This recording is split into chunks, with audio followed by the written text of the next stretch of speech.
क्या कर्ण और अर्जुन एक साथ मिलकर राम को हरा सकते हैं?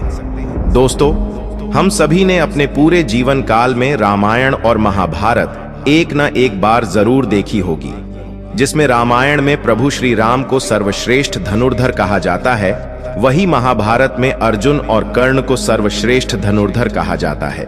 तो अगर राम, अर्जुन और कर्ण तीनों एक साथ युद्ध करें तो इनमें कौन सर्वश्रेष्ठ धनुर्धर होगा?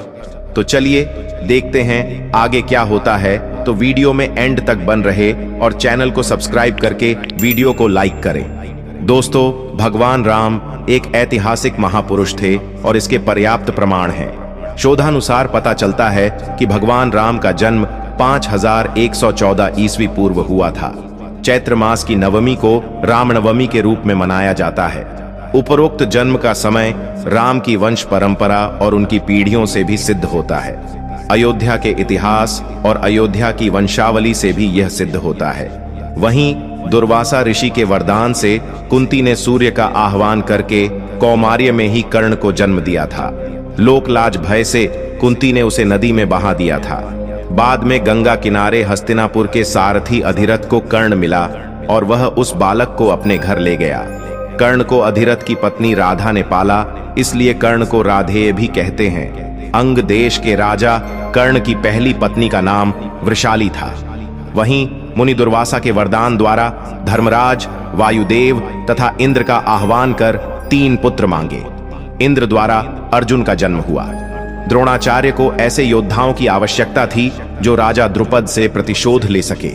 इसी कारण वे हस्तिनापुर के 105 राजकुमारों को शिक्षा देने लगे, जिसमें से एक अर्जुन भी था। दोस्तों, वैवस्वत मनु के 10 पुत्र थे। उनमें से एक इक्ष्वाकु के कुल में रघु हुए, रघु के कुल में राम हुए, राम के पुत्र कुश हुए, कुश की 50वीं पीढ़ी में शल्य हुए, जो महाभारत के काल में कौरवों की ओर से लड़े थे। शल्य की 25वीं पीढ़ी में सिद्धार्थ हुए, जो शाक्य पुत्र शुद्धोधन के बेटे थे। इन्हीं का नाम आगे चलकर गौतम बुद्ध हुआ। ये नेपाल के लुम्बिनी में रहते थे। सिद्धार्थ के बाद राहुल, प्रसेनजित, क्षुद्रक, कुलक, सुरत, सुमित्र हुए। जयपुर राजघरा की महारानी पद्मिनी और उनके परिवार के लोग की राम के पुत्र कुश के वंशज है। महारानी पद्मिनी ने एक अंग्रेजी चैनल को दिए में कहा था कि उनके पति भवानी सिंह कुश के 309वें वंशज थे। अब जानते हैं कर्ण के बारे में। दोस्तों, हालांकि यह कथा मान्यता पर आधारित है। कहते हैं कि द्रौपदी को महारथी कर्ण से प्रेम था और कर्ण को भी द्रौपदी पसंद थी। स्वयंवर में कर्ण भी गए थे। राजा द्रुपद भीष्म से विरोध था और कर्ण भीष्म के पक्ष में थे। राजा द्रुपद ने द्रौपदी को पहले ही बता दिया था कि कर्ण एक सूत पुत्र है और यदि तुमने उन्हें पसंद किया तो जीवन भर तुम्हें एक दास की पत्नी के रूप में पहचाना जाएगा। स्वयंवर में निराश द्रौपदी ने एक कठिन निर्णय लेते हुए भरी सभा में कर्ण को एक सूत पुत्र कहकर अपमानित किया था। फिर भी चीरहरण के दौरान द्रौपदी को कर्ण से उम्मीद थी, लेकिन कर्ण ने अपने अपमान को याद कर वहां द्रौपदी की कोई सहायता नहीं की। बाद में जब भीष्म पितामह मृत्युशैया पर लेटे थे, तब कर्ण ने उनसे कहा कि वे द्रौपदी को चाहते थे। यह बात द्रौपदी ने भी सुनी और पहली बार द्रौपदी को भी पता चला कि कर्ण भी मुझे प्रेम करते हैं। दोस्तों, दुर्योधन की पत्नी का नाम भानुमति था। कहते हैं कि भानुमति का कर्ण के साथ अच्छा संबंध हो चला था। दोनों एक दूसरे के साथ मित्र की तरह रहते थे। कर्ण और दुर्योधन की पत्नी भानुमति एक बार शतरंज खेल रहे थे। इस खेल में कर्ण जीत रहा था। तभी भानुमति ने दुर्योधन को आते देखा और खड़े होने की कोशिश की। दुर्योधन के आने के बारे में कर्ण को पता नहीं था, इसलिए जैसे ही भानुमति ने उठने की कोशिश की, कर्ण ने पकड़कर बिठाना चाहा। भानुमति के बदले उसके मोतियों की माला कर्ण के हाथ में आकर टूट गई। दुर्योधन तब तक कमरे में आ चुका था। दुर्योधन को देखकर भानुमति और कर्ण दोनों डर गए कि दुर्योधन को कहीं कुछ गलत शक न हो जाए। परंतु दुर्योधन को कर्ण पर बहुत विश्वास था। उसने सिर्फ इतना कहा कि मोतियों को उठा लें और वह जिस उद्देश्य से आया था उस संबंध में कर्ण से चर्चा करने लगा। इस विश्वास के चलते ही कर्ण गलत समझ लिए जाने से बच गए। एक बार कुंती कर्ण के पास गई और उससे पांडवों की ओर से लड़ने का आग्रह करने लगी। कर्ण को मालूम था कि कुंती मेरी मां है। कुंती के लाख समझाने पर भी कर्ण नहीं माने। और कहा कि जिनके साथ मैंने अब तक का अपना सारा जीवन बिताया, उसके साथ मैं विश्वासघात नहीं कर सकता। तब कुंती ने कहा कि क्या तुम अपने भाइयों को मारोगे? इस पर कर्ण ने बड़ी ही दुविधा की स्थिति में वचन दिया, माते, तुम जानती हो कि कर्ण के यहाँ याचक बनकर आया कोई भी खाली हाथ नहीं जाता। अत मैं तुम्हें वचन देता हूं कि अर्जुन को छोड़कर मैं अपने अन्य भाइयों पर शस्त्र नहीं उठाऊंगा। दोस्तों, कैकई ने हमेशा राम को अपने पुत्र भरत के समान ही प्रेम किया। कभी भी कैकई ने राम के साथ कोई भेदभाव नहीं किया।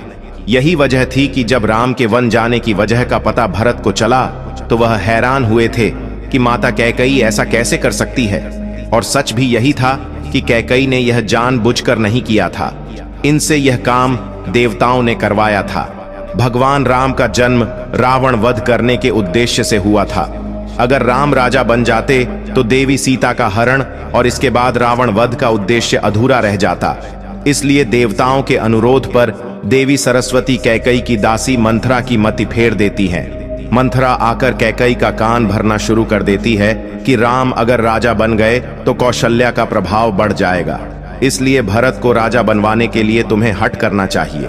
मंथरा की जुबान से देवी सरस्वती बोल रही थी, इसलिए मंथरा की बातें कैकेयी की मति को फेरने के लिए काफी था। कैकेयी ने खुद को कोप भवन में बंद कर लिया। राजा दशरथ जब कैकेयी को मनाने पहुंचे तो कैकेयी ने भरत को राजा और राम को 14 वर्ष का वनवास का वचन मांग लिया। इस तरह भगवान राम को वनवास जाना पड़ा। दोस्तों, कर्ण की शक्ति अर्जुन और दुर्योधन से कम नहीं थी। उसके पास इंद्र द्वारा दिया गया अमोघास्त्र था, जिसे इंद्र ने कवच और कुंडल के बदले में दिया था। अमोघास्त्र देवे वक्त इंद्र ने कहा था कि तुम इसका प्रयोग एक ही बार कर सकते हो। यह जिस पर भी चलाया जाएगा वह निश्चित ही मारा जाएगा। कर्ण ने इस अमोघास्त्र का प्रयोग उसने दुर्योधन के कहने पर भीम पुत्र घटोत्कच पर किया था, जबकि वह इसका प्रयोग अर्जुन पर करना चाहता था। यह ऐसा अस्त्र था जिसका वार कभी खाली नहीं जा सकता था, लेकिन वरदान अनुसार इसका प्रयोग एक बार ही किया जा सकता था। कहते हैं कि भगवान श्री कृष्ण कर्ण और द्रौपदी के शरीर में समानता थी। कृष्ण की मांसपेशियां मृदु परंतु युद्ध के समय विस्तारित हो जाती थीं, इसलिए सामान्यतः लड़कियों के समान दिखने वाला उनका लावण्यमय शरीर युद्ध के समय अत्यंत कठोर दिखाई देने लगता था। यही खासियत द्रौपदी और कर्ण के शरीर में भी थी। इसका मतलब यह कि ये तीनों लोग वक्त के साथ अपने शरीर को कोमल या कठोरतम बना लेते थे। दोस्तों, कहानी के अनुसार पराक्रम के साथ ही अर्जुन के व्यक्तित्व के तेज से हर कोई आकर्षित हो जाता था। पौराणिक मान्यताओं के मुताबिक अर्जुन के जैसा तेज किसी भी पांडव में नहीं था। व्यक्तित्व का यही तेज अर्जुन को दूसरों से अलग बनाता था। कहानी में कई जगहों पर अर्जुन के धैर्य का जिक्र है। धैर्य को अपनाकर अर्जुन ने कई स्थानों पर विजय प्राप्त की है।